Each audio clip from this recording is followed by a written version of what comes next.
Hello बच्चों, कैसे हो सभी। आ जाओ जल्दी से अपने यारों दोस्तों मित्रों अजीजों सबको बुला लो, क्योंकि आज एक ऐसी वीडियो आ गई है जिसका आपको लंबे टाइम से इंतजार था। और वो है वन शॉट ऑफ हिंदी व्याकरण, वो भी कोर्स बी से रिलेटेड। तो बच्चों, देर किस बात की, करते हैं शुरू। नमस्ते, मेरा नाम आशीष है। शुरू करने से पहले ही बता देता हूं, आपको आपके सिलेबस का बाकी बचा हुआ हिस्सा भी चाहिए। मतलब लिटरेचर पार्ट तो अभी आया ही नहीं, तो वो भी तो आपको चाहिएगा। तो आपके लिए बता देता हूं बच्चों, वो ऑलरेडी आ चुका है, बस थोड़े टाइम पहले पढ़ाया है। वो भी जरूर देख लेना इस वीडियो के बाद, क्योंकि वो जो थोड़े दिन पहले या थोड़ा टाइम पहले का वो वन शॉट है, वो आपके लिए भी एप्लीकेबल है। मतलब आपके लिए भी वो बहुत फायदेमंद है। तो लिटरेचर पार्ट को जरूर देख लेना, लिंक मैं डिस्क्रिप्शन बॉक्स में सबसे ऊपर दे दूंगा। लेकिन वो देखना इस वीडियो के बाद, क्योंकि अभी तो आप हिंदी व्याकरण के लिए आए हो। तो बिना किसी देरी के शुरू करते हैं। देखो बच्चों, सबसे पहले हम करेंगे समास। समास की परिभाषा है दो या दो से अधिक शब्दों से मिलकर जो नया या छोटा शब्द बनता है, उस शब्द को हिंदी में समास कहते हैं। अब वैसे परिभाषा से तो समझ में आएगा नहीं, आपको थोड़ा आसान तरीके से समझाना पड़ेगा, है ना। तो देखिए, देखो बच्चों, आपके एग्जाम में समस्त पद, विग्रह और भेद, इनके बारे में ही पूछा जाएगा। वैसे तो समस्त पद आपको देखने को मिलेगा, जैसे रसोई घर, माता पिता, घुड़सवार, ये समस्त पद हैं। समस्त पद मतलब इकट्ठा रूप। इसको आपको अलग अलग करना होता है, जिसको हम क्या कहते हैं, विग्रह। विग्रह कह देते हैं। इसको आप अलग अलग कैसे करेंगे, मतलब इसका अर्थ लिखेंगे। रसोई घर का अर्थ क्या है, रसोई के लिए घर, इसको ही विग्रह कहेंगे। मतलब समस्त पद और विग्रह में अंतर सिर्फ यही है कि समस्त पद इकट्ठा रूप होता है, और जो इकट्ठा रूप समस्त पद है उसका अलग अलग करना, उसको उसका अर्थ बताना, उसको कहेंगे विग्रह। जैसे माता पिता, माता पिता का क्या मतलब है, माता और पिता, है ना, यही तो मतलब है। घुड़सवार, घुड़सवार का मतलब है घोड़े पर सवार, है ना। तो ये जो शब्द लिखे हुए हैं या समस्त पद लिखे हुए हैं, इनका अर्थ लिखना ही क्या कहलाएगा, विग्रह। लेकिन सिर्फ इतना ही नहीं आता एग्जाम में। एग्जाम में पूछे जाते हैं विग्रह के साथ साथ भेद भी, कि ये कौन सा भेद है, इसका कौन सा भेद है। अब इसके लिए थोड़ा सा सीखना पड़ेगा। आइए एक ट्रिक से बहुत आसानी से सिखा देते हैं। देखो देखो, समास के मुख्य रूप से ये चार ही भेद होते हैं। चार कौन कौन से, अव्ययी भाव समास, तत्पुरुष समास, द्वंद्व समास और बहुब्रीहि समास। और इनकी परिभाषा भी बहुत आसान है। पहली की परिभाषा है, जिसमें पहला पद प्रधान होता है वो अव्ययी भाव समास होते हैं। जिसमें दूसरा पद प्रधान होता है वो तत्पुरुष समास होते हैं। जिसमें दोनों पद प्रधान हो वो द्वंद्व समास कहलाता है। और जिसमें कोई भी पद प्रधान नहीं होता वो बहुब्रीहि समास। मतलब देखो कितना आसान है, पहला पद प्रधान, दूसरा पद प्रधान, दोनों पद प्रधान और दोनों में से कोई भी नहीं। तो ये इस तरह से चारों आपको आसानी से याद हो जाएंगे या हो भी गए होंगे। लेकिन क्या सिर्फ परिभाषा ही पूछी जाएगी, नहीं, मैं आपको कुछ और भी बता रहा हूं, वो भी आपसे पूछे जाएंगे। जैसे देखो, पहले पद के बारे में बात करते हैं कि पद क्या होता है। जो बार बार पहला पद, दूसरा पद, तीसरा पद, ये या दोनों पद, ये क्या है ये पद। अब देखो ध्यान से समझो। जैसे एक शब्द है, एक समस्त पद है राजपुरुष, ठीक है। राजपुरुष में दो पद हैं, एक राज और एक पुरुष। या दूसरे शब्दों में कहें, आसान शब्दों में, राज मतलब राजा और पुरुष मतलब आदमी, है ना। तो ये दो पद हैं, और हर शब्द में या हर समस्त पद में दो ही पद होंगे। इसीलिए तो पहला पद, दूसरा पद, दोनों पद, ये ही तो बार बार आ रहे हैं। तो क्या कहेंगे, इसमें दो पद हैं, जैसे राजपुरुष में, ठीक है, दोनों पद। अब स्थिति यह है कि इसमें कौन सा पद प्रधान है। मैं एक एग्जांपल से समझाता हूं। जैसे राजपुरुष कल आया था। अब राजपुरुष का मतलब राजा का आदमी, यही तो अर्थ है। तो राजा का आदमी कल आया था। अब यहां पर बात किसकी हो रही है, क्या राजा की हो रही है, नहीं, राजा के आदमी की हो रही है। तो आदमी हुआ ना मेन चीज, या मेन शब्द आदमी ही तो हुआ। इसीलिए ये जो दूसरा पद है ना, राजपुरुष में पुरुष जो शब्द है ये प्रधान है, या इसके बारे में बात हो रही है। तो इसीलिए राजपुरुष शब्द में पुरुष शब्द प्रधान है, या दूसरे शब्दों में कहूं तो दूसरा पद प्रधान है। और दूसरा पद प्रधान किस में होता है, तत्पुरुष समास में। देखो कितना आसान है। एक और एग्जांपल लेते हैं, राजा रानी। अब राजा रानी में कौन सा पद प्रधान है, एक वाक्य में लेते हैं। देखो, राजा रानी कल आए थे। अब बताओ किसकी बात हो रही है, राजा की बात हो रही है या रानी की। अब आप कहोगे ये तो दोनों यहाँ आ रहे हैं, तो दोनों की बात हो रही है ना, दोनों ही कल आए थे। तो राजा और रानी कल आए थे ऐसा भी लिख सकते हो, या राजा रानी कल आए थे ऐसा भी लिख सकते हो। मतलब बात दोनों की हो रही है, इसीलिए दोनों पद ही प्रधान है इसमें। और दोनों पद किसमें प्रधान होते हैं, द्वंद्व समास में। क्लियर हुआ। आ गया समझ? अब आ तो गया, लेकिन ये तो आसान आसान थे ना। राजा रानी राजपुरुष कभी ना कभी सुने सुनाए थे और आपने वाक्य में प्रयोग किया तो आपको समझ में भी आ गया। लेकिन क्या हर शब्द आप वाक्य में प्रयोग करोगे और आपको समझ में आ जाएगा कि ये दोनों पद प्रधान है या दूसरा पद प्रधान है या पहला पद प्रधान है? नहीं, ऐसा नहीं होगा। हर बार आसान नहीं मिलेंगे। तो मैं आपको ट्रिक बता रहा हूं, हर भेद की ट्रिक बताऊंगा, लेकिन एक एक करके समझेंगे। अब मैं शुरू कर रहा हूं तीसरे पद से, यानी द्वंद्व समास से। अब ऐसा क्यों? इसका कोई कारण है, मैं बता दूंगा, या खुद ही आप समझ जाओगे पहला पद और दूसरे पद से क्यों नहीं शुरू किया मैंने। मैं सीधा ही तीसरे जो भेद है, तीसरा भेद, इससे शुरू कर रहा हूं। देखो द्वंद्व समास में क्या खास बात होती है, इसमें दोनों पद प्रधान होते हैं। ये तो हम पहले भी सीख चुके हैं, ठीक है। अब ट्रिक क्या है? ट्रिक ये है कि आपको समस्त पद का विग्रह करना होता है। तो विग्रह करने के बाद या तो और मिलेगा आपको, या फिर या शब्द मिल जाएगा। इन दोनों में से एक मिलेगा। तो समझ जाना, विग्रह में अगर ये दोनों शब्द में से कोई एक है तो वो द्वंद्व समास का ही उदाहरण होगा। अब एक दो एग्जांपल ले लेते हैं। खट्टा मीठा, अब क्या इसका विग्रह होगा? खट्टा और मीठा। सुख दुख, इसका क्या अर्थ हुआ? सुख और दुख। ये एक तरह के अर्थ ही है। विग्रह करते हुए अगर हम ध्यान से देखें तो ये अर्थ ही है ना। ये इन शब्दों के अर्थ हैं, तो आपको अर्थ ही लिखना है। जैसे पाप पुण्य, पाप और पुण्य। अब देखो कितना आसान हो गया। जब आप अर्थ लिख दोगे तो वो विग्रह बन जाएगा, बस वो अर्थ पता होने चाहिए। अब वो पढ़ेंगे थोड़े बहुत, 2 4 5, जैसे मैंने यहां लिख दिए, देखो इतने सारे। यहां पर मैं इतने सारे कह तो रहा हूं, लेकिन ये जरूरी नहीं है इन्हीं में से आ जाएगा। बस आप 2 4 बार प्रैक्टिस कर लोगे ना। प्रैक्टिस किस चीज की? बस पढ़ने ही तो है। तो प्रैक्टिस यही है कि पढ़ लोगे ना तो इतना ही मेरे लिए काफी है। आपके नंबर आ जाएंगे, अच्छे नंबर आ जाएंगे। तो अन जल, अन और जल। कृष्णार्जुन, कृष्ण और अर्जुन। दिन रात, दिन और रात। अब शीता आतप, शीत या आतप। सर्दी या गर्मी, इसका अर्थ ये होता है। तो या आ जाए या और आ जाए। इन शब्द को अगर आप यहां देख लो किसी भी शब्द में, किसी भी विग्रह में, तो समझ जाना वो द्वंद्व समास है। अब आपको इसमें एक कंफ्यूजन तो और होगी, क्या? कि कब और लगाना है, कब या लगाना है, ये समझ में नहीं आ रहा। ये तो समझ में आ गया कि सुख दुख, पाप पुण्य, है ना, ये और है या या है, इन में से तो समझ में आ जाएगा। लेकिन और या में कब कब लगाना है, कैसे पता चले? देखो आपको मैं एक एग्जांपल देता हूं। जैसे थोड़ा बहुत नमक डाल दो। अब थोड़ा बहुत शब्द आ गया ना। थोड़ा बहुत नमक डाल दो का क्या मतलब हुआ? क्या ये कहने वाला ये कह रहा है कि थोड़ा भी डाल दो और बहुत भी डाल दो? नमक की बात हो रही है कि थोड़ा भी डालो, बहुत भी डालो? नहीं ना, ऐसा नहीं हो रहा। वो ये कह रहा है या तो थोड़ा या बहुत, मतलब जैसा स्वाद है उसके अनुसार नमक डाल दो। तो थोड़ा बहुत में और शब्द नहीं लग सकता कि थोड़ा भी डाल दो और बहुत भी डाल दो। नहीं, या तो थोड़ा डालो या बहुत डाल दो, है ना, स्वाद के अनुसार। तो ये वाला ठीक माना जाता है, या शब्द आएगा ऐसी कंडीशन में। तो इस तरह से आपको समझ में आ जाएगा। और तत्पुरुष का पद कौन सा प्रधान होता है, ये अभी थोड़ी देर पहले बताया था। देखते कितने बच्चे याद भी कर गए, एक बार कमेंट कर देना। अब बहुब्रीहि समास का देखो। बहुब्रीहि समास में कोई भी पद प्रधान नहीं होता, बल्कि तीसरा पद प्रधान होता है। अब सर आप तो कह रहे थे कि सिर्फ पद 2 ही होते हैं, 2 ही पद होते हैं, लेकिन तीसरा पद आ जाता है। कैसे आता है मैं आपको एग्जांपल से समझाता हूं। देखो दशानन। अब दशानन शब्द है, इसमें कितने पद हैं? 2 ही पद हैं, एक तो दश और एक आनन। दश का मतलब होता है 10 और आनन का मतलब सिर। अब इसका क्या मतलब हुआ? दशानन का मतलब हुआ 10 सिर वाला, है ना। लेकिन 10 सिर वाला किसी को कहते हैं, किसको? वो आप सामने देख ही रहे हो, किसको कहते हैं? रावण को। कहते हैं ना कि दशानन को राम ने मारा। अब यहां दशानन में किसकी बात हो रही है? 10 की बात हो रही है? नहीं। आनन की बात हो रही है? नहीं। यहां दशानन का मतलब है रावण। तो ना तो 10 की बात हो ना आनन की बात हो, यानी दोनों पद में से किसी की भी बात नहीं हो रही, बल्कि यहां तीसरे पद की बात हो रही है, यानी रावण की बात हो रही है, जो इसमें है भी नहीं। तो इसी वजह से ऐसी कंडीशन में बहुब्रीहि समास होता है, जहां तीसरा पद आ जाता है। जैसे महावीर, यहां मिसप्रिंट हुआ है, महावीर आएगा। महावीर का मतलब क्या है? महान है वीर जो, यानी हनुमान। ऐसे ही लंबोदर, लंबा है उदर जिसका, यानी गणेश जी। अब ये इसकी ट्रिक भी है, देखो ध्यान से। जिसका, जिसके, जिसकी, जो, वाला, ये शब्द अगर आपको देखने को मिल जाए विग्रह करते हुए, जब हम विग्रह करेंगे तो ये शब्द देखने को मिल जाए, तो समझ जाना वहां पर बहुब्रीहि समास है, जैसा यहां पर हो रहा था। त्रिनेत्र, 3 है नेत्र जिसके। यहां बात किसकी हो रही है? भगवान शिव की। ये जो ब्रैकेट में लिखा हुआ है ना, हनुमान, गणेश, शिव, ये आप लिख सकते हो। अगर नहीं लिखोगे, सिर्फ इतना ही लिख दोगे, विग्रह, यानी महान है वीर जो, इतना भी आपको नंबर दिलाने के लिए काफी है।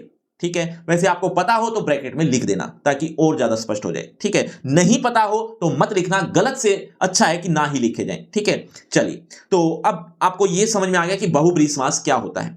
आगे बढ़ते हैं। ये कुछ अन्य उदाहरण है बहुब्रीहि समास के, जैसे गजानन, त्रिनेत्र, लंबोदर, पीतांबर, चक्रधर, वीणापाणी, श्वेतांबर, त्रिलोचन। ये सब के सब जब विग्रह कर रहे हैं तो जिसका, जिसके, इसी तरह से वाला, ये शब्द ही देखने को मिल रहे हैं। और ये किसी तीसरे पर्सन को भी इंडिकेट कर रहे हैं, मतलब कभी किसी गणेश जी को, कभी श्री कृष्ण जी को, कभी विष्णु जी को, कभी सरस्वती जी को, मतलब अलग अलग सिचुएशन के हिसाब से या वर्ड के हिसाब से। चलिए आगे बढ़ते हैं। अब पढ़ेंगे हम तत्पुरुष समास। ये हमने थोड़ी देर बाद इसीलिए लिया, दूसरे नंबर पे इसीलिए नहीं लिया, पहले हमने इसके बारे में बात करी। कारण ये था कि तत्पुरुष समास के कुछ भेद होते हैं, उसको थोड़ा सा डीपली पढ़ते हैं। ध्यान से समझना, वैसे बहुत आसान है, आपको आ जाएंगे, लेकिन उसके लिए आपको कारक आने चाहिए। कारक याद है तो अच्छी बात है, नहीं याद तो ये कर लेना।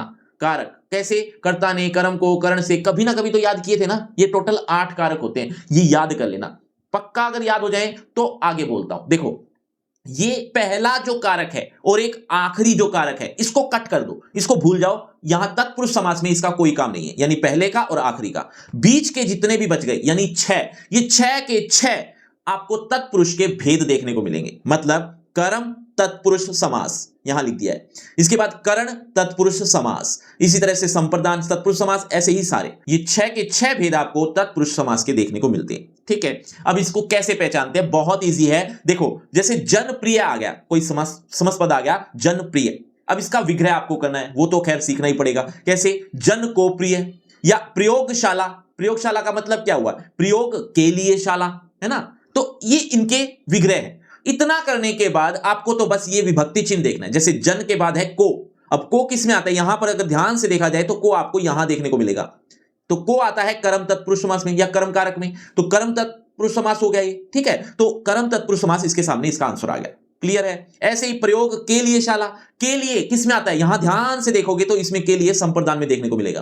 तो संप्रदान में देखने को मिला तो इसका मतलब साफ सा है कि ये शब्द या ये वाला विग्रह आपको संप्रदान तत्पुरुष समास का है। अब इनमें एक चीज ध्यान से देखो कि इसमें भी से आया हुआ है, इसमें भी से आया हुआ है, तो आप क्या लिखोगे कि करण तत्पुरुष समास है या अपादान? तो आप ध्यान से देखेंगे तो यहां पर जो से है ना, इसमें है अलग होना। अब ये अलग होने वाली जो कंडीशन है ना, ये आपको यहां कहीं देखने को मिल रही है। देखो, ऋण मुक्त, ऋण से मुक्त। अब ध्यान से देखो तो ये करण तत्पुरुष समास नहीं है। क्यों? क्योंकि यहां पर अलग होने की बात हो रही है। जो अलग होने की बात हो तो वहां अपादान तत्पुरुष समास होगा।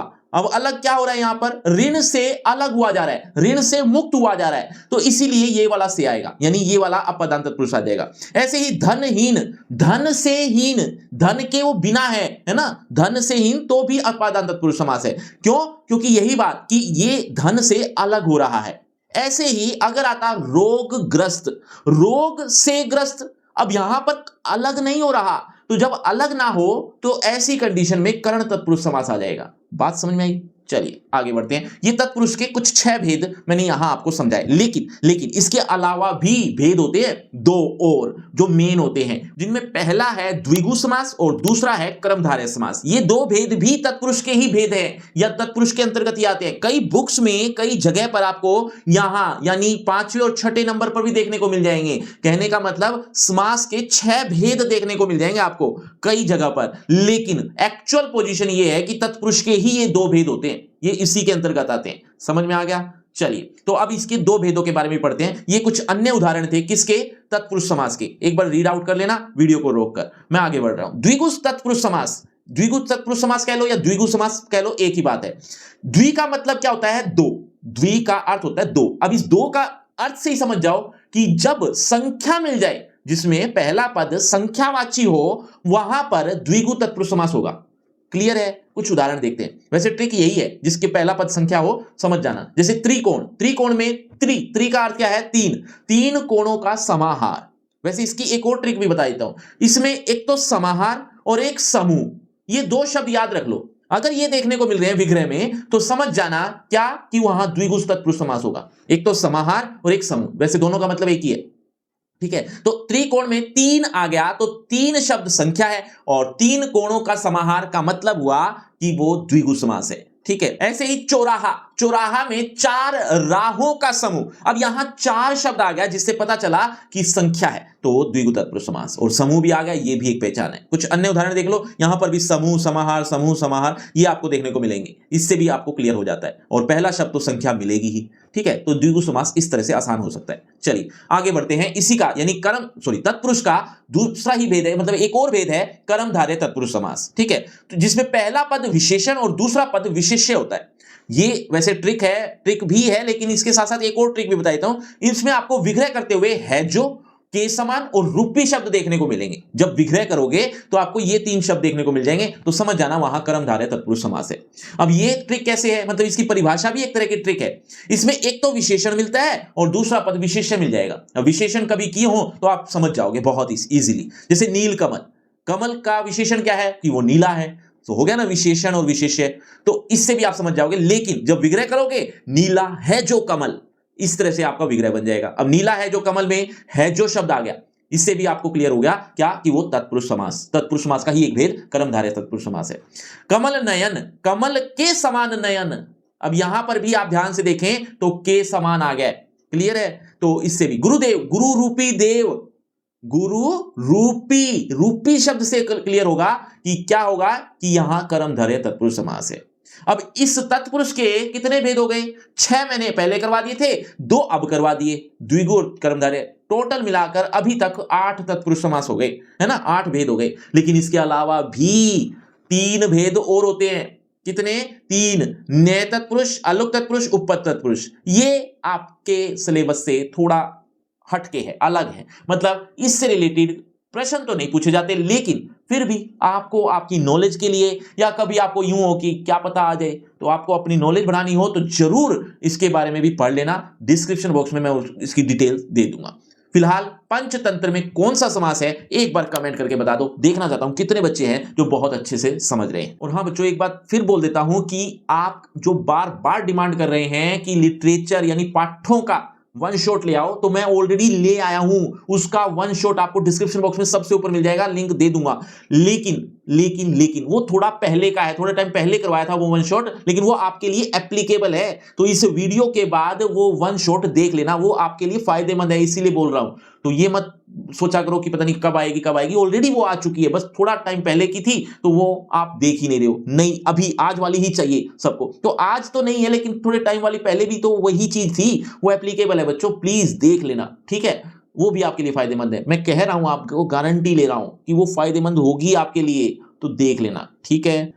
आगे बढ़ते हैं। अव्ययी भाव समास, इसमें पहला पद प्रधान होता है, जिसका पहला पद अव्यय भी होता है या उपसर्ग होता है, एक ही बात है। मतलब ये 3 कंडीशन होती हैं कि पहला पद प्रधान होता है, उससे समझ जाओ, या पहला पद अव्यय होता है, इससे समझ जाओ, या पहला पद उपसर्ग होता है, एक ही बात है। ये सारी चीजें अव्ययी भाव समास को ही दर्शाती है। लेकिन अब ऐसे तो समझ में आएगा नहीं, आपको चाहिए ट्रिक। अब आपके लिए बता देता हूं कि देखो, मैंने तत्पुरुष की ट्रिक बता दी, तत्पुरुष के जितने भी भेद हैं सबकी मैंने ट्रिक बताई, द्वंद्व के भी मैंने ट्रिक बता दी, और या बहुब्रीहि की भी ट्रिक बता दी, जिसका जो इस तरह के शब्द आपको देखने को मिल जाए तो बहुब्रीहि समास है। ऐसे ही सबकी मैंने ट्रिक बता दी। अव्ययी भाव समास की कोई ट्रिक नहीं है। क्यों? क्योंकि इसमें हर बार अलग अलग शब्द आपको देखने को मिलेंगे। अब आप इस तरह से करो तो भी ठीक है, या फिर तरीका यह भी है कि अगर आपको ये 3 अच्छे से आ गए ना, तो अगर इन 3 में से कुछ ना मिला तो चौथा ही होगा, ठीक है। जैसे यथा विधि, विधि के अनुसार, यथा शब्द अव्यय है। आ सेतु तक, घर प्रत्येक घर, मरण तक। ये देखो, ये अगर आपको मुश्किल लग रहे हैं तो आप 1-2 बार मैक्सिमम, मतलब 1 या 2 बार अगर पढ़ लो तो आपको ये बहुत इजीली समझ में आने शुरू हो जाएंगे, और या यूं कहें कि आप देखते ही पहचान जाओगे कि इसका कौन सा भेद है। तो इसकी थोड़ी सी प्रैक्टिस लगेगी, और वो प्रैक्टिस होगी कहां, अभी थोड़ी देर में बताता हूं। लेकिन कंफ्यूजन और भी होगी। कंफ्यूजन क्या? कि नीलकंठ शब्द और ऐसे ही और भी कितने शब्द ऐसे हैं जो बहुब्रीहि समास में भी आ जाते हैं, कर्मधारय समास में भी आ जाते हैं। अब आपको कंफ्यूजन है कि सर किस में लिखें, कहां जाएं, तो ये आपके ऊपर डिपेंड करता है, आप विग्रह क्या कर रहे हो। अगर नीलकंठ शब्द आ गया और विग्रह आपने किया नीला है कंठ जिसका शब्द, तो ये तो तीसरे को संबोधित कर रहा है, तो इसलिए बहुब्रीहि समास है ना, तीसरे पद को संबोधित कर रहा है। अगर आपने लिख दिया नीलकंठ का, नीला है जो कंठ, है जो शब्द आ गया बीच में, तो समझ जाना कि हमें कर्मधारय समास से ही लिखना है, फिर आप बहुब्रीहि समास नहीं लिख सकोगे। तो ये विग्रह पर डिपेंड करता है। जो मैं बात कर रहा था कि अब प्रैक्टिस कहां से होगी, वो प्रैक्टिस होगी, आपको डिस्क्रिप्शन बॉक्स में लिंक दे दिया फ्री क्रैश कोर्स का, जो फ्री है, बिल्कुल फ्री है। बस आपको पढ़ना है, थोड़ा टाइम देना है, 10 मिनट, 15 मिनट, 20 मिनट, जितना भी आप दे पाओ। कुछ प्रैक्टिस हो जाएगी आपकी, ढेर सारे एग्जांपल्स देखने को मिल जाएंगे, वो आपको मिलेंगे फ्री क्रैश कोर्स में। जरूर देख लेना, और वीडियो को शेयर और सब्सक्राइब अभी तक भी नहीं किया है तो क्या कर रहे हो, जल्दी से करो ना, ताकि आगे भी मजा आए। अब पदबंध। पदबंध क्या होता है? पद का अर्थ होता है शब्द, मतलब शब्द और पद दोनों एक ही चीज है, लेकिन फिर भी फर्क है। क्या? देखो, किताब, अब ये शब्द है किताब, इसको हम स्वतंत्र लिख दें तो ये शब्द बन जाता है, ये शब्द ही कहलाएगा। लेकिन अगर इस किताब को वाक्य में प्रयोग कर लिया जाए, जैसे सुजीत किताब पढ़ेगा, तो ये किताब तो यहां पर भी है, यहां पर भी है, लेकिन दोनों में फर्क क्या हो गया? ये किताब स्वतंत्र था इसलिए शब्द है, और ये किताब वाक्य में है तो यही शब्द पद बन गया। तो ये फर्क है शब्द और पद में, बाकी शब्द एक ही है, बाकी बात एक ही है, ठीक है। तो अब ऐसा नहीं है कि किताब ही पद है, वाक्य में कुछ भी शब्द आ रहे हैं, जैसे भी आ रहे हैं, कितने भी आ रहे हैं, वो सब के सब पद ही कहलाएंगे। जैसे सुजीत एक पद, किताब दूसरा पद, तीसरा पढ़ेगा, ये 3 पद हैं इसमें। तो मतलब कहने का, वाक्य में जो भी शब्द आ रहा है वो सब के सब पद कहलाते हैं, और जो स्वतंत्र लिखे जाते हैं वो शब्द कहलाते हैं, ठीक है। अब आती है बारी कि ये पद तो समझ में आ गया, बंध का मतलब क्या है? पद बंध इकट्ठा बन रहा है, तो पद को बांधने वाला। अब पद को बांधा कैसे जाता है? फॉर एग्जाम्पल, एक वाक्य आ गया, अबसा अबसा अबसा अबसा अबसा, मतलब राम पुस्तक पढ़ता है, श्याम क्रिकेट खेलता है, कुछ भी, कोई भी वाक्य मान लो, मैंने तो ऐसे ही आपको लिख के दे दिया।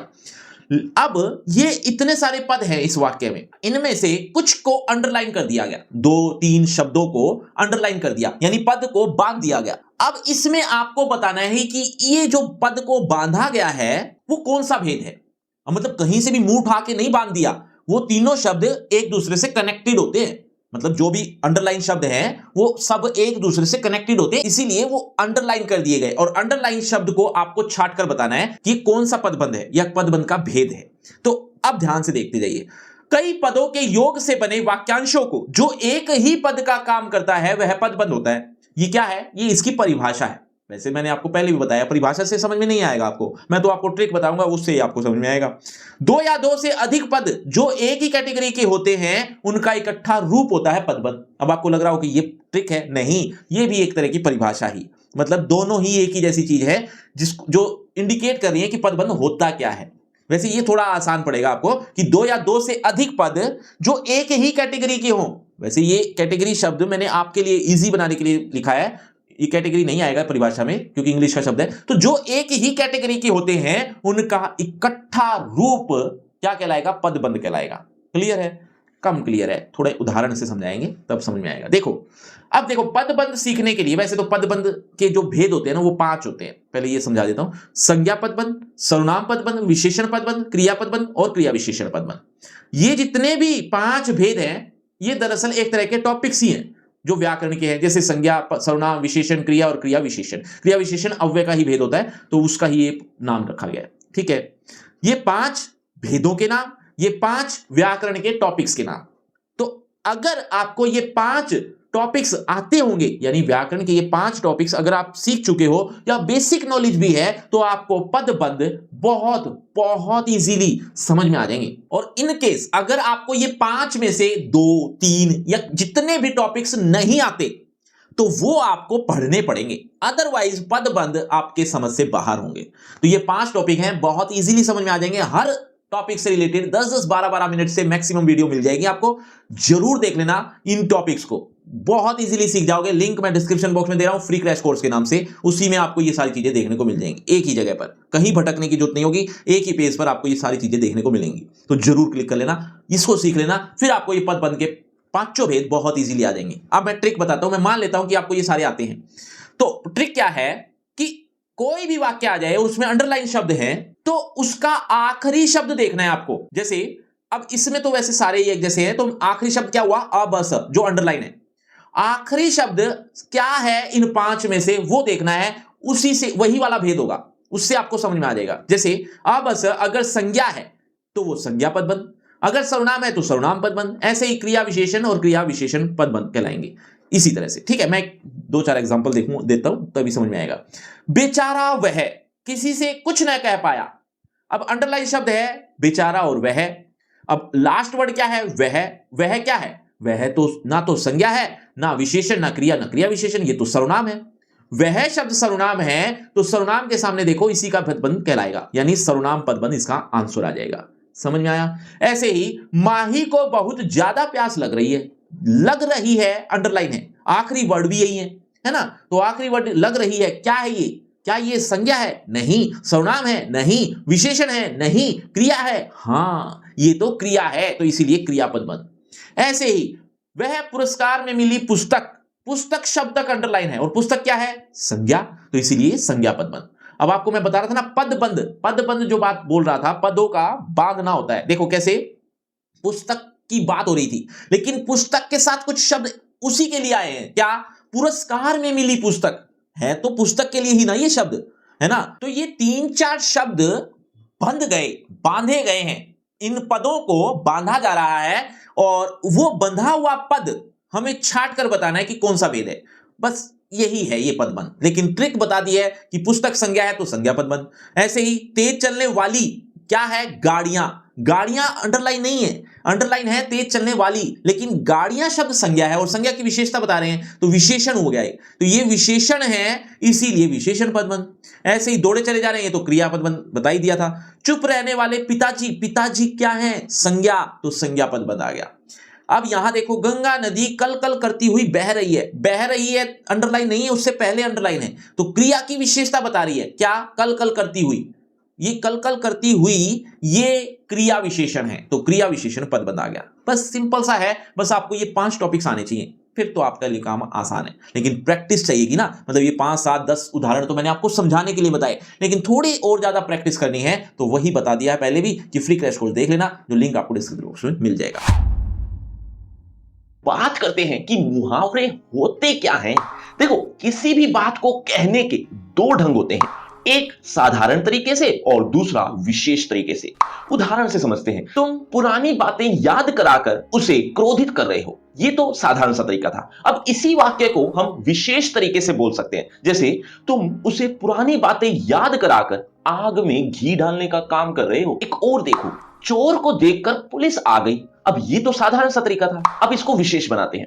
चोर को देखकर पुलिस 9-2-11 हो गई। ये जो बात को प्रभावी बनाने के लिए हम इन शब्दों का प्रयोग कर रहे हैं, इन्हें ही मुहावरे कहते हैं। आसान शब्दों में कहूं तो मुहावरे वो हैं जो भाषा को अच्छा बना देते हैं। एक वाक्य देखो, मुकेश ने पुस्तक देने से मना कर दिया। अब इस वाक्य को क्या आप विशेष बना सकते हो? ये तो साधारण सा तरीका था, लेकिन आप इसे विशेष बनाकर एक बार कमेंट बॉक्स में जरूर बताना। देखना चाहता हूं कितने बच्चे मेरी बातें समझ पा रहे हैं। अब कुछ ऐसी बातें जो आपको मुहावरों के बारे में पता होनी चाहिए। जैसे मुहावरों का रूप सदा एक सा रहता है, इन पर लिंग वचन इनका कोई प्रभाव नहीं पड़ता। जैसे दीवार खड़ी करना, अब इसकी जगह बहुवचन करके हम ऐसे नहीं कर सकते, दीवारें खड़ी करना। देखो, दीवार खड़ी करने का जो भी अर्थ है वो वही रहेगा। अब इसको बहुवचन करके या लिंग बदल के इसका अलग रूप नहीं दे सकते हम। और दूसरा, मुहावरे में प्रयुक्त शब्दों के स्थान पर उनके पर्यायवाची शब्दों का प्रयोग नहीं होता। मतलब जैसे आंखें खुलना की जगह हम नेत्र खुलना नहीं लिख सकते। क्यों? क्योंकि ये मुहावरा है ही नहीं, है ना। और मुहावरे की पहचान ये भी है कि इसमें क्रिया मिलती है, जैसे 9-2-11 होना, गांठ बांध लेना, जी तोड़ मेहनत करना, चक्कर खाना, इस तरह के, है ना। अब इन सब में ध्यान से देखो कि इसमें होना, लेना, करना, खाना, ये सब क्रिया ही तो है ना। तो क्रिया हमेशा मिलती है मुहावरों में। एक और बात, मुहावरे वाक्यांश होते हैं, यानी पूरे पूरे वाक्य नहीं होते, वाक्य का अंश होते हैं। जैसे ये सब पूरे पूरे वाक्य नहीं थे, है ना। ये कुछ बातें ध्यान रख लेना बस। अब कुछ ऐसे उदाहरण जो अक्सर एग्जाम में पूछे जाते हैं। पहला देखो, आंखें फोड़ना, जिसका अर्थ है बड़े ध्यान से पढ़ना। इसका वाक्य में प्रयोग देखो, हिंदी में प्रथम आने के लिए ऋषि आंखें फोड़कर पढ़ाई करता है। गाढ़ी कमाई, अर्थ है मेहनत की कमाई। इसका वाक्य में प्रयोग होगा, तुम तो अपनी गाढ़ी कमाई जुए में उड़ा रहे हो। एक बात ध्यान रखना, जब भी एग्जाम में आपसे किसी मुहावरे का अर्थ पूछा जाए तो उसे वाक्य में प्रयोग करके जरूर आना। और कोई जरूरी नहीं है कि जो मैं यहां पर आपको वाक्य में प्रयोग करके दिखा रहा हूं आपको भी सेम एज इट इज ही वाक्य में प्रयोग करने हैं। नहीं, ऐसा नहीं है। आप अपनी मर्जी से कोई भी वाक्य में प्रयोग कर सकते हो, ये इससे आपको कोई फर्क नहीं पड़ेगा, या आपके एग्जाम में आपके मार्क्स में कोई फर्क नहीं पड़ेगा। हां, अर्थ वही रहेंगे के जो यहां लिखे हैं वो नहीं बदल सकते। और उदाहरण देखो, अंधे के हाथ बटेर लगना, इसका अर्थ है अयोग्य को कोई महत्वपूर्ण वस्तु मिलना। और वाक्य बनेगा, अनपढ़ रोहित की सरकारी नौकरी लग गई, ऐसा लगता है जैसे अंधे के हाथ बटेर लग गई। बच्चों, आप इससे अलग कोई और वाक्य में प्रयोग करके कमेंट में बता सकते हो। देखते हैं कितने बच्चे आसानी से ये काम कर लेते हैं। अब बहुत इंपॉर्टेंट, आटे दाल का भाव मालूम होना, कठिनाई का अनुभव होना। अब तो मत पढ़ो, लेकिन जब कमाना पड़ेगा तब आटे दाल का भाव मालूम होगा। और देखो, दीवार खड़ी करना, बंटवारा कर लेना। वाक्य है, घर में लड़ाई होने के कारण दोनों परिवारों में दीवार खड़ी हो गई। अब कुछ अलग तरह के उदाहरण देखो, अंत पाना, जिसका अर्थ है भेद जानना। वाक्य आप कोई भी बना सकते हो, जैसे प्रभु की महिमा का अंत पाना किसी के बस की बात नहीं। आंखों का पानी मरना यानी बेशरम होना। विक्की को कितना भी कहो उसे कोई फर्क नहीं पड़ता, उसकी तो आंखों का पानी ही मर गया है। कलई खुलना, भेद खुलना। वाक्य बनेगा, समाचार पत्रों ने कई नेताओं के काले कारनामों की कलई खोलकर रख दी। बच्चों, कोई भी बात समझ में नहीं आ रही तो कमेंट करके पूछ भी सकते हो। अब कुछ ऐसे उदाहरण जो आपने कई बार सुने होंगे लेकिन इंपॉर्टेंट हैं, जैसे चिकना घड़ा होना यानी निर्लज होना। बेटे पर मां की बातों का कोई असर नहीं होता क्योंकि वह तो चिकना घड़ा है। चार चांद लगाना, शोभा बढ़ाना। नीरज चोपड़ा ने गोल्ड मेडल जीतकर भारत की प्रतिष्ठा में 4 चांद लगा दिए। जमीन पर पैर न रखना, अधिक गर्व करना। नेता बन जाने पर उसका पैर जमीन पर नहीं पड़ता। टूट पड़ना, हमला कर देना। हिरण के बच्चों को जंगल में खेलता हुआ देखकर शेर उन पर टूट पड़ा। अब इसका अर्थ आप कमेंट करके बताओ, देखते हैं कितने बच्चे सही होते हैं। बच्चों, आपको लग रहा हो कि जो मैं इस वीडियो में मुहावरे बता रहा हूं बस वही कर लेंगे तो काम हो जाएगा। नहीं, ऐसा नहीं है बच्चों। मुहावरों का कोई अंत नहीं है। कुछ आपको यहां इंपॉर्टेंट बता दिए हैं और कुछ ऐसे मुहावरे और भी हैं जो बहुत इंपॉर्टेंट हैं। कुछ इजी हैं और कुछ हार्ड हैं। जो हार्ड हैं उनको 2-3 बार जरूर पढ़ लेना। लेकिन ये सब मिलेंगे कहां? ये मिलेंगे आपको डिस्क्रिप्शन बॉक्स में सबसे ऊपर एक लिंक के माध्यम से। लिंक का नाम रखा है free crash course of Hindi व्याकरण। चलिए, अब करेंगे हम लघु कथा। अब आप सोच रहे होंगे कि सर पहले ही लघु कथा यानी पहले ही राइटिंग पोर्शन में आ गए, अभी व्याकरण तो खत्म ही नहीं हुई। व्याकरण का एक टॉपिक अभी भी बचा हुआ है यानी रचना की दृष्टि से वाक्य भेद, तो वो भी होगा। पहले लघु कथा समझ लो, बताऊंगा वो सब कुछ होगा, चिंता मत करो। लघु कथा, लघु कथा का अर्थ ध्यान से सुनो। लघु मतलब छोटा या छोटी, कथा माने कहानी। तो छोटी कहानी या छोटी कथा जो आपको लिखनी है, इसी के ऊपर ये टॉपिक पर हम बात करेंगे। लेकिन इसकी टिप्स एंड ट्रिक्स और उदाहरण, ये चीजें हम अब समझने वाले हैं। पहले टिप्स एंड ट्रिक्स, बाद में उदाहरण देखते हैं। पहले टिप्स एंड ट्रिक्स देखो सबसे पहले संकेत बिंदु। क्या होते हैं संकेत बिंदु? जो आपके लिए बहुत यूजफुल होंगे। मतलब टॉपिक आपको देखने को मिलेगा लघु कथा का संकेत बिंदु के साथ। जैसे ये है संकेत बिंदु, जैसे आलसी लड़का, पैसों से भरा एक थैला, बिना प्रयास के ही इतने सारे पैसे, व्यर्थ खर्च, कार्य करने की कोई आवश्यकता ही नहीं, कद्र और उपयोगिता। देखो वैसे आपको ये पढ़ने से समझ में ही नहीं आ रहा होगा ये हो क्या रहा है, लेकिन आपके लिए बताता हूं कि ये संकेत बिंदु आपकी हेल्प ही करेंगे। अब वो कैसे? देखो, आलसी लड़का, पैसों से भरा एक थैला, ये जितने भी पॉइंट्स है ये आपको यूज करने हैं अपनी कहानी में। ठीक है, इसको ध्यान से पढ़ना है। पहले सबसे पहला काम यही है क्या कि थिंक आफ्टर रीड। पहले पढ़ लो, फिर उसके बाद आप सोचो कि इसको लेकर क्या कहानी बन सकती है। वैसे संकेत बिंदु एक इशारा कर रहे हैं कि कोई इसी से रिलेटेड कोई कहानी बनानी है हमें, और जब इससे रिलेटेड कोई कहानी बनाओगे तो ये शब्द अपने आप ही आ जाएंगे, लेकिन करने पड़ेंगे ऐसे शब्द यूज, तो ये भी ध्यान रखना। और अब कहानी कैसी हो? कहानी सत्य घटना पर भी आधारित हो सकती है या फिर कोई काल्पनिक हो सकती है, मतलब रियल भी हो सकती है, कोई फेक भी हो सकती है, ये आप पर डिपेंड है। वैसे तो आप फेक ही बनाओगे, कौन सी आपने वो कहानी देखी होगी, लेकिन संकेत बिंदु कई बार सत्य घटना पर आधारित भी आ जाते हैं, तो वो आपको कहानी आती है तो वो, नहीं तो काल्पनिक तो बनानी ही पड़ेगी, है ना। आप इतना करने के बाद आपको बनाना है एक अच्छा सा शीर्षक। मतलब ये संकेत बिंदु पढ़ लिए, देख लिए, सोच लिए, कहानी भी सोच ली, अब आपको शीर्षक बनाना है। शीर्षक आकर्षक हो, लेकिन 2-3 शब्दों का ही हो ज्यादा से ज्यादा, मतलब ऐसा कोई बहुत बड़ा बड़ा शीर्षक ना हो। शीर्षक मतलब टाइटल, ठीक है। तो टाइटल आपको, आप समझ ही जाओगे कि क्या रखना चाहिए। उसके बाद जो शुरुआत है, शुरुआत आपकी रुचिपूर्ण होनी चाहिए। रुचिपूर्ण क्यों? रुचिपूर्ण इसीलिए, अगर कोई कहानी इंटरेस्टिंग होगी तो ही तो पाठक पढ़ेंगे। है ना। कहानी इंटरेस्टिंग बनानी है, आप भी तो अच्छी अच्छी कहानियां देखना चाहते हो, इंटरेस्टिंग कहानियां देखना चाहते हो, तो वो ऐसे ही जो लोग हैं, पाठक हैं, वो भी ऐसे ही आपसे अपेक्षा करते हैं। हालांकि आपको किसी भी पाठक को नहीं पढ़ाना, आपको तो एग्जाम में लिखना है, नंबर चाहिए, नंबर के लिए लड़ रहे हो तो थोड़ी सी इंटरेस्टिंग शुरुआत कर देना।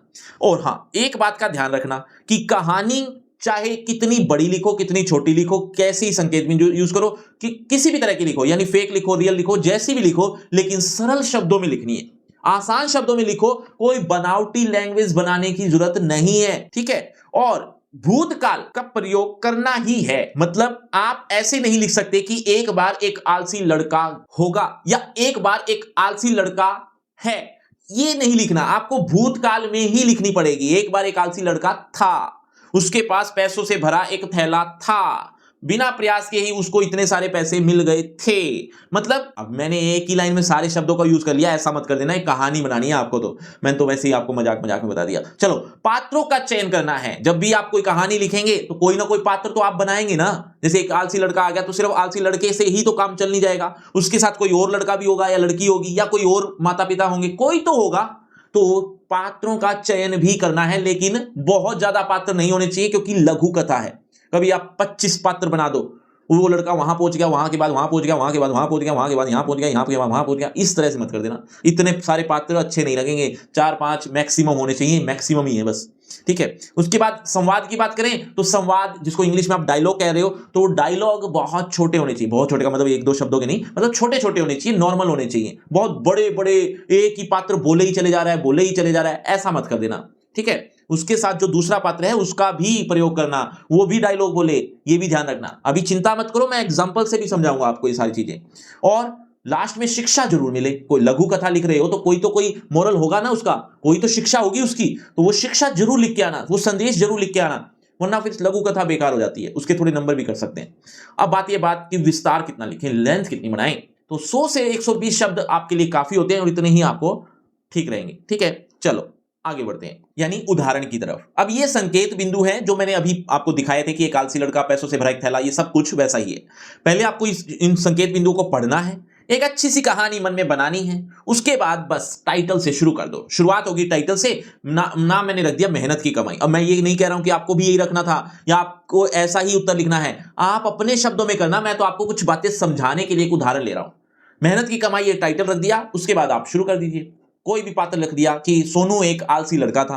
अब आलसी लड़का आ गया तो ये अंडरलाइन आप कर सकते हो। मैंने रंग बदल दिया, आप रंग नहीं बदल सकते, आपके पास पेन है, पेन से ही करना, पेंसिल से मत कर देना कभी कुछ शब्द लिखने के लिए। तो आप अंडरलाइन कर सकते हो, जिससे आपको समझ में आ जाए या एग्जामिनर को समझ में आ जाए कि ये कीवर्ड यूज कर लिए गए हैं या ये संकेत बिंदु यूज कर लिए गए। तो सोनू अगर नहीं भी करोगे तो भी इतना कुछ बुरा नहीं है, लेकिन थोड़ा एडवांटेज हो जाती है। एडवांटेज किस चीज की, नंबर ज्यादा मिल जाते हैं। सोनू एक आलसी लड़का था, वह अपना समय यूं ही आवारागर्दी करने में व्यतीत करता था। इस कारण वह हमेशा कार्य करने से जी चुराता था। एक दिन उसे पैसों से भरा एक थैला मिला।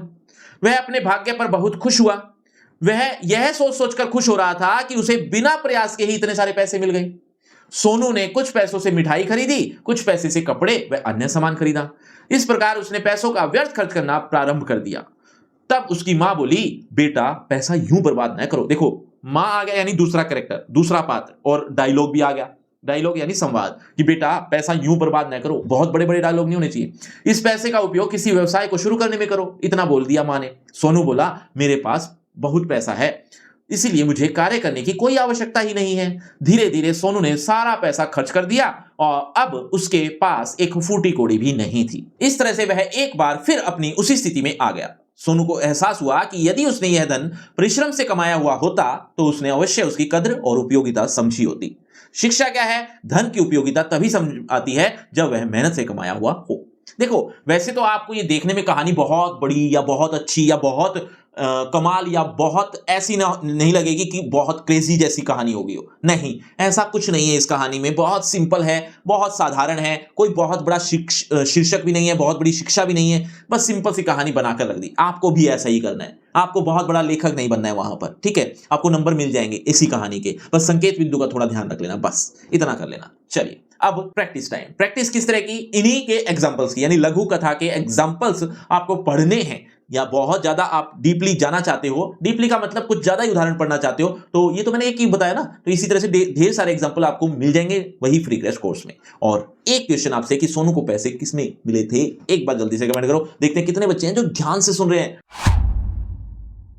अब सूचना लेखन। अब ये सूचना लेखन क्या होता है, वैसे तो यहां पर लिख दिया गया आसान तरीके से। देखो, सरकारी या प्राइवेट संस्था, कोई स्कूल या कंपनी द्वारा सैकड़ों लाखों लोगों तक कोई सूचना देनी होती है ना, किसी भी स्कूल को, कंपनी को, प्राइवेट संस्था को, सरकारी संस्था को, किसी को भी अगर कोई सूचना देनी होती है तो वह संस्था या कंपनी सूचना लिखकर लोगों तक सूचना देती है। सूचना लिखकर सूचना देना मतलब इंफॉर्मेशन देती है। अब वो इंफॉर्मेशन देती है तो आपको अब क्या करना है, आपको तो नंबर चाहिए, आपको तो बस फॉर्मेट चाहिए कि किस तरह से लिखा जाता है, उसी फॉर्मेट को लिए मैं आपको बताने वाला हूं। ध्यान से देखना। ध्यान से क्या देखना है, सिर्फ 2 बातें, ध्यान से 2 बातें सिर्फ नोट करनी है। पहला कि सूचना आसान शब्दों में लिखनी होती है, मतलब कोई मुश्किल शब्दों का प्रयोग मत कर देना, और 4-5 लाइन में ही लिखनी है, या फिर शब्द सीमा जो लिखी गई है 50 शब्दों में लिखो, 40 शब्दों में लिखो, उस शब्दों में लिखनी है बस। वैसे नॉर्मली 4-5 लाइनों में काफी रहती है। मैं एक एग्जांपल से आपको समझाऊंगा या फॉर्मेट दिखाता हूं पहले, फिर आपको बताता हूं। जैसे फॉर्मेट क्या है, सबसे पहले बड़ा सा सूचना लिखना है सेंटर में, उसके बाद उस संस्था या कंपनी या जो भी स्कूल है जो सूचना दे रहा है, उस संस्था या कंपनी का नाम आ जाएगा यहां पर, ठीक है। उसके बाद शीर्षक आ जाएगा यहां, शीर्षक लिखना नहीं है, सीधा ही शीर्षक आ जाएगा, बस शीर्षक शब्द नहीं लिखना, ठीक है। शब्द के बगैर आप डायरेक्ट टाइटल लिख दो बस। यहां दिनांक आ जाए और नीचे 4-5 लाइन आ जाए, यानी बॉडी में। बॉडी करने के बाद यहां पर नाम, पद और विभाग का नाम आ जाएगा, थोड़ी डिटेल आ जाएगी जो सूचना दे रहा है। और एंड में बॉक्स बनाना मत भूल जाना, इस तरह से एक बॉक्स बन जाएगा, ठीक है, ये चारों तरफ। एक एग्जांपल या 1-2 एग्जांपल से समझाते हैं। देखो, विद्यालय में विज्ञान प्रदर्शनी के आयोजन किए जाने की सूचना देनी है। अब विद्यालय में विज्ञान प्रदर्शनी होनी है तो उसके आयोजन की सूचना दो। कैसे दोगे, सबसे पहले जो मैंने बताया था, सबसे बड़ा सूचना शब्द आ जाएगा, थोड़ा बड़ा लिख देना, यानी जहां 1 लाइन में की बजाय 2 लाइन का प्रयोग कर लेना। सूचना शब्द लिख दिया। लिखने के बाद मैंने बताया था कंपनी या स्कूल का नाम आ जाएगा, संस्था का नाम आ जाएगा। वो क्या है, राजकीय माध्यमिक विद्यालय राजपुरा, जो भी विद्यालय करवा रहा है वो इसका नाम यहां पर आ गया। उसके बाद यहां पर टाइटल आ जाएगा। टाइटल क्या है, टाइटल ऊपर लिखा ही हुआ है, विज्ञान प्रदर्शनी का आयोजन, यहां लिख दिया टाइटल, अंडरलाइन कर दिया ताकि और क्लियर हो जाए, ठीक है, समझ में आ गया। डेट यहां पर लिख दिया साइड में। इसके बाद बॉडी लिखनी है, जो आप अपनी तरफ से लिख देना, लिख सकते हो आसानी से। कैसे लिख सकते हो, आपको इतनी नॉलेज तो है ना कि विज्ञान प्रदर्शनी का आयोजन करवाना है, तो क्या 2-4 लाइनें लिख सकते हैं हम। तो मैंने आपको बस समझाने के लिए लिखा है यहां पर, क्या सभी विद्यार्थियों को सूचित किया जाता है, क्योंकि वो विज्ञान प्रदर्शनी विद्यार्थियों के लिए हो रही है, तो विद्यार्थियों को ही सूचित किया जा रहा है। सूचित किया जाता है कि हमारे विद्यालय में राष्ट्रीय विज्ञान दिवस के अवसर पर 28 फरवरी 2026 को, या जो भी आपका सन हो, को एक विज्ञान प्रदर्शनी का आयोजन किया जा रहा है। जो विद्यार्थी इसमें अपने मॉडल या मॉडल्स प्रस्तुत करना चाहते हैं, वे अपना नाम अपने विज्ञान शिक्षक यानी साइंस टीचर को 20 फरवरी तक लिखवा दें। ये हिंदी में क्यों लिखे हुए हैं, क्योंकि हिंदी का ही सब्जेक्ट है आपका, इसीलिए हिंदी में लिख दिया। आप साइंस टीचर लिख के इंग्लिश में बता जाना बस। सर्वश्रेष्ठ मॉडल को प्रधानाचार्य द्वारा पुरस्कृत किया जाएगा। ये 2-4 लाइनें लिख दी, बस इनफ है। इसके बाद नाम लिख दिया प्रिंसिपल का नाम क लिख दिया, क्यों, क्योंकि आइडेंटिटी ना ही बताओ कोई दिक्कत नहीं है, प्रिंसिपल। और ये आ जाएगा यहां पर कंपनी का नाम, ये पद था, ये कंपनी का नाम है। कंपनी मतलब वो संस्था या वो विद्यालय का नाम। चलिए एक आधा एग्जांपल और ले लेते हैं। आपकी सोसाइटी में निःशुल्क स्वास्थ्य जांच शिविर का आयोजन किया जा रहा है। सोसाइटी सचिव की ओर से इस जानकारी को लोगों तक पहुंचाने के लिए एक सूचना तैयार कीजिए। अब यहां पर भी एक कुछ प्रोग्राम है, वो उसकी सूचना देनी है। सूचना आपने दे दी, मतलब सूचना शब्द लिख दिया बड़ा सा, साथ ही नीचे लिख दिया यहां पर संस्था या विद्यालय, यहां वैसे सोसाइटी है तो वो सोसाइटी का नाम आ गया, ठीक है। यहां पर टाइटल आ गया कि बात क्या चल रही है, उसको अंडरलाइन कर दिया ताकि थोड़ा सा क्लियर हो गया बस। इसके बाद आपको बॉडी लिखनी है। आपको सूचित किया जाता है कि सोसाइटी में निःशुल्क स्वास्थ्य जांच शिविर का आयोजन किया जा रहा है।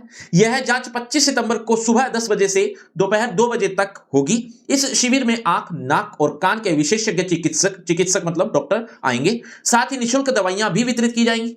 आप सभी से निवेदन है कि इस जांच शिविर का लाभ उठाएं। ना यहां नाम आ जाएगा, यहां पद आ जाएगा और यहां सोसाइटी का नाम आ गया।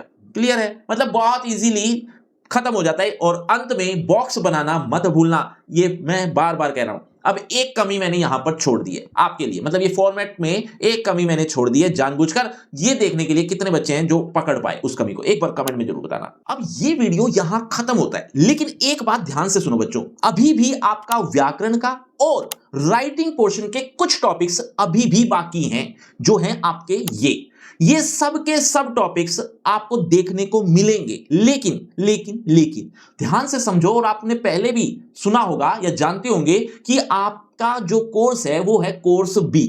इसके साथ साथ कोर्स ए भी होता है, जो आपको पता है, जो मेरा दूसरा चैनल है हिंदी अध्यापक के नाम से, वो कोर्स ए के लिए है। तो कोर्स ए के ये सब टॉपिक्स कॉमन हैं। ये जो अभी इस वीडियो में आपने देखे ये सब टॉपिक्स तो अलग थे, लेकिन ये जो आप देख रहे हो स्क्रीन पर ये सब के सब कॉमन टॉपिक्स हैं जो हिंदी कोर्स ए में भी हैं, बी में भी हैं। कोर्स ए में मैं ऑलरेडी पब्लिश कर चुका हूं, है ना।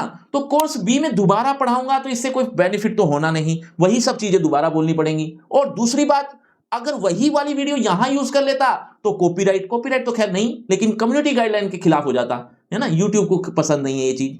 तो इसीलिए मैं आपको लिंक दे रहा हूं डिस्क्रिप्शन बॉक्स में, और यहां पर मैंने टाइमलाइन लिख दी है। जो जो वीडियो जो जो टॉपिक आपको देखनी है तो इसी टाइमलाइन के बाद पहुंच जाना, मतलब टाइमलाइन तक पहुंच जाना। क्यों? क्योंकि आप पूरी वीडियो खंगालोगे, देखोगे कि मेरा वाला टॉपिक कहां है, तो बहुत दिक्कत होगी। इसीलिए मैंने टाइमलाइन भी साथ में ऐड कर दी है। तो लिंक पे जाइए और इन टाइमलाइन को फॉलो कर लीजिए, आपको वो टॉपिक्स देखने को मिल जाएंगे। और साथ ही लिटरेचर की बात करते हैं। लिटरेचर पार्ट, जो आपके पार्ट हैं कोर्स बी के पार्ट जो हैं, उसका भी वन शॉट की बहुत डिमांड हो रही है। तो मैं आपको बता देता हूं, वो ऑलरेडी आ चुका है। हां, थोड़ा पहले आया था, लेकिन वो आपके लिए एप्लीकेबल है। वो वीडियो जरूर देखना, वो वन शॉट जरूर देखना लिटरेचर का। उसका भी लिंक आपको डिस्क्रिप्शन बॉक्स में दे रहा हूं। लेकिन इसके अलावा भी अगर आपको कोई डाउट हो, कोई भी मन में बात हो, कोई भी टॉपिक चाहिए, किसी पर नई वीडियो चाहिए, तो कमेंट बॉक्स ओपन है, जल्दी से अपनी अपनी बात रख दो ताकि उस पर भी आपको वीडियो देखने को मिल जाए। तो अब दीजिए मुझे इजाजत। शुक्रिया, धन्यवाद।